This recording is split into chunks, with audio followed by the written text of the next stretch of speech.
Okay, so Caesar moves on to the year 56 BC now, because we're BC, the numbers count down, so the year 56 is after the year 57. And he tells us all about the fight on the Atlantic coast. So we're told, quote, "With the completion of these operations, Caesar had already reason to think that Gaul was pacified. The Belgae were overpowered, the Germans driven out, and the Seduni defeated in the Alps. He had therefore set out in the winter for Illyria, desiring to extend his acquaintance with the countries under his command by visiting the tribes of that district, when war suddenly broke out again in Gaul. The occasion of the outbreak was the action of young Publius Crassus, who with the 7th Legion occupied the winter camp nearest the Atlantic, in the territory of the Andes.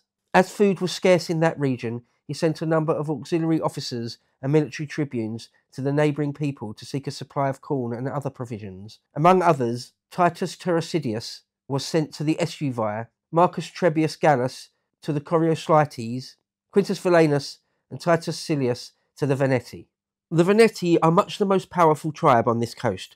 They have the largest fleet of ships in which they traffic with Britain. They excel the other tribes in knowledge and experience of navigation, and as the coast lies exposed to the violence of the open sea and has but few harbours, which the Veneti control, they compel nearly all who sail those waters to pay toll. They were the first to take action against the Romans by detaining Silius and Valenius and any others they could catch, hoping by this to recover the hostages they had given to Crassus. Their neighbours followed their example with the impulsive haste that characterises the actions of the Gauls, a bit of a dig there from Caesar, and detained Trebius and Turcidius with the same motive. Hurriedly dispatching envoys to one another, their leaders pledged the various tribes to take no separate action, but to share alike whatever fortune might befall them. They urged the other tribes to preserve their inherited liberties and not submit to the Roman yoke, and quickly gained the adherence of all the maritime people, who sent a joint embassy calling upon Crassus to return their hostages if he wanted to recover his officers." End quote. So a bit of a coalition forming there. Well, definitely a coalition forming there. Seems like Crassus the Younger, was just far too hasty when he thought he had subdued that part of Gaul. He just simply hadn't. It seems like he might have taken them unawares. He'd turned up with his cohorts or legions, and they hadn't been ready to fight or put up any real resistance, and so he'd overawed them. But that isn't defeating a people, is it? Sucker punching someone when they're not looking and they're not ready is not the same as fighting them and defeating them, is it? It's not the same thing. So now this part of Gaul is going to rise up and try and resist Rome.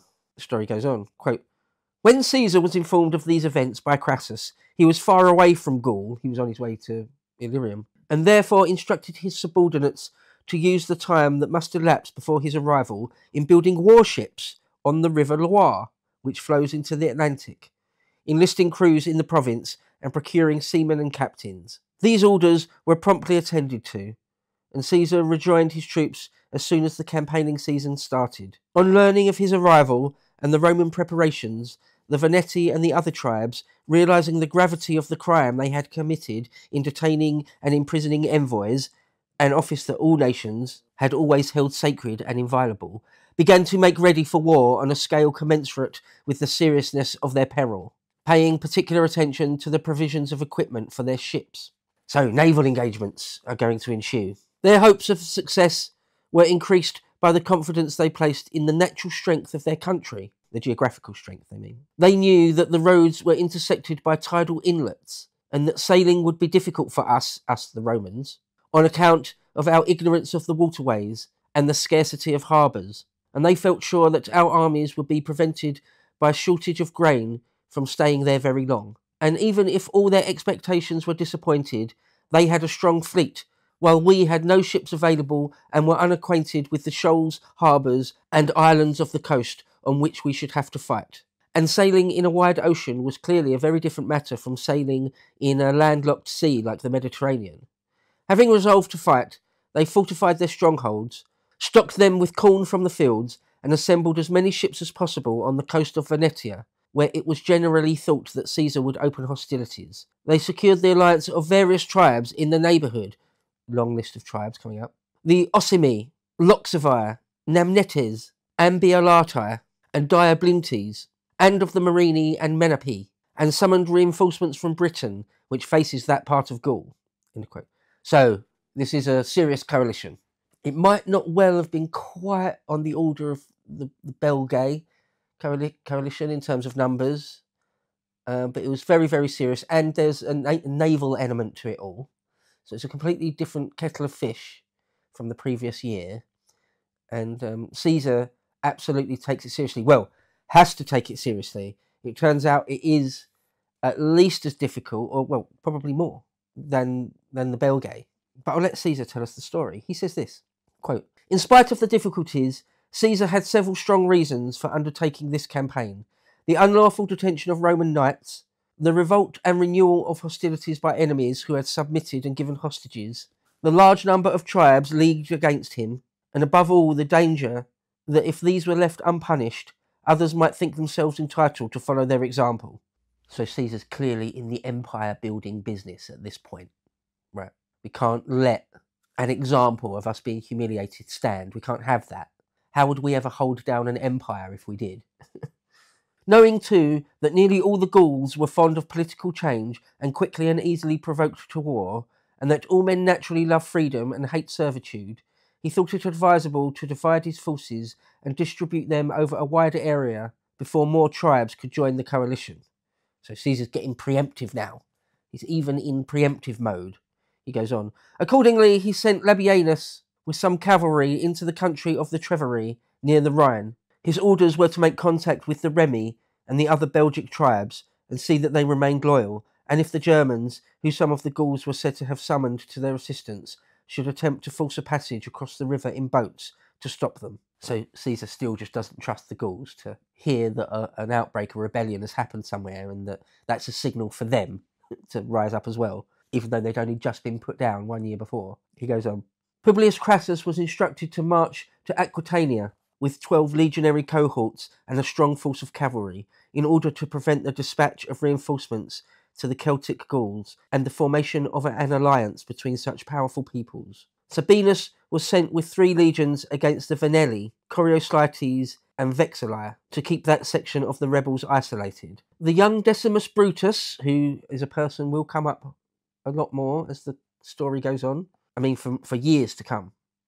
The young Decimus Brutus was placed in command of the fleet, including the Gallic ships that Caesar had ordered the Pictones, Centoni, and other tribes in the conquered areas to provide. Brutus's orders were to sail as soon as possible for Venetia. Caesar himself marched there with the land forces. Okay, so once again, it's on. Caesar is on the march, and he never bluffs. Most of the Veneti strongholds were so isolated on the end of spits of headland that it was impossible to approach them by land when the tide rushed in from the open sea, which happens regularly every 12 hours, and they were also difficult to reach by sea, because at low tide the ships would run aground on the shoals. For these reasons, the strongholds were harder to attack. Sometimes the Romans made them untenable by building huge dikes, which both kept the sea away and enabled the besiegers to get on a level with the top of the walls. But as soon as the defenders saw that their positions were hopeless, they would bring up numbers of ships, of which they had an unlimited supply, transfer all their property to them, and retire to neighbouring strongholds equally well situated for defence. They found it easy to pursue these tactics during most of the summer, because our ships were weather-bound and sailing was very hazardous in that vast open sea, where the tides were high and harbours almost non-existent. End quote. So we are talking about the English Channel and west of that, all down the coast of Normandy and Brittany and the Bay of Biscay. And it's the Atlantic Ocean. It's the Atlantic Ocean, so it's a much more formidable ask in terms of naval abilities than the Mediterranean is. It's the ocean sea. Giant waves and tides much, much, much bigger and more formidable than what you would get inside the Mediterranean basin. The Romans aren't particularly used to it. Caesar continues, quote, "The Gauls' own ships were built and rigged in a different manner from ours. They were made with much flatter bottoms to help them to ride shallow waters caused by shoals or ebb tides. Exceptionally high bows and sterns fitted them for use in heavy seas and violent gales, and the hulls were made entirely of oak to enable them to stand any amount of shocks and rough usage. The cross timbers, which consisted of beams a foot wide, were fastened with iron bolts as thick as a man's thumb. The anchors were secured with iron chains instead of ropes. They used sails made of raw hides or thin leather, either because they had no flax or were ignorant of its use, or more probably because they thought that ordinary sails would not stand the violent storms and squalls of the Atlantic and were not suitable for such heavy vessels. So you just need much more hardy ships. It's an order of magnitude a more serious affair sailing in the Atlantic than it is in the Mediterranean. In meeting them, the only advantage our ships possessed was that they were faster and could be propelled by oars. In other respects, the enemy's were much better adapted for sailing such treacherous and stormy waters. We could not injure them by ramming them because they were so solidly built, and their height made it difficult to reach them with missiles or board them with grappling irons. Moreover, when it began to blow hard and they were running before the wind, they weathered the storm more easily. They could bring into shallow water with greater safety, and when left aground by the tide, had nothing to fear from reefs or pointed rocks, whereas to our ships all these risks were formidable. After taking several strongholds, Caesar saw that all his labour was being wasted. Capturing their strongholds did not prevent the enemy from escaping, and he was not in a position to cripple them. He decided, therefore, that he must wait for his fleet to be assembled and brought up. Directly it hove in sight, some 220 enemy ships, perfectly equipped and ready for immediate action, sailed out of harbour and took up stations facing it. 220 enemy ships who've got better ships than you. That's no joke. That must have been extremely worrying in that window of time. Neither its commander, Brutus, nor the military tribunes and centurions in charge of the individual ships could decide what to do or what tactics to adopt. They knew that no injury could be inflicted on the enemy by ramming, and when they tried erecting turrets, they found that they were still overtopped by the foreigners' lofty sterns and were too low to make their missiles carry properly, while the enemy's fell with great force. One device, however, that our men had prepared proved very useful. Pointed hooks fixed into the ends of long poles, not unlike the grappling hooks used in sieges. With these, the halyards were grasped and pulled taut, and then snapped by rowing hard away. This, of course, brought the yards down, and since the Gallic ships depended wholly on their sails and rigging, when stripped of these, they were at once immobilised. So imagine that, sailing up to the enemy ship, getting a long hook and hooking it round their mast, and then rowing away as hard as possible in the other direction, just to snap their mast off. After that, it was a soldier's battle, in which the Romans easily proved superior. Just the boarding of ships and hand-to-hand fighting. The Romans have been doing that for centuries. They were able to defeat the maritime powers of the Mediterranean. So once it got to that point, they're back in their element. So at that point, the Romans proved easily superior, especially as it was fought under the eyes of Caesar and the whole army, so that any act of special bravery was bound to be noticed. All the cliffs and hills that commanded a near view of the sea were occupied by our troops. When the yards of an enemy ship were torn down, the masts, in the manner described, 2 or 3 of ours would get alongside, and the sailors would make vigorous efforts to board it. When the natives saw what was happening, and after the loss of several ships could still find no answer to these tactics, they tried to escape by flight. They had already put their ships before the wind, when suddenly such a dead calm fell that they could not stir. Nothing could have been more fortunate for us. It enabled us to complete the victory by pursuing and capturing the vessels one after another, and only a very few managed to make land when night came on after a battle that lasted from about 10 o'clock in the morning until sunset. So a pretty serious naval battle, really. This victory ended the war with the Veneti and all the other maritime tribes, for besides assembling all their men of military age, and indeed all the older men of any standing or reputation for good judgment, they had also concentrated every one of their ships, and now that all these were lost, the survivors had no refuge left and no means of defending their strongholds, so they surrendered themselves and all their possessions to Caesar. He resolved to make an example of them in order to teach the natives to be more careful in future about respecting the rights of ambassadors. He had all their counsellors executed and the rest of the population sold as slaves.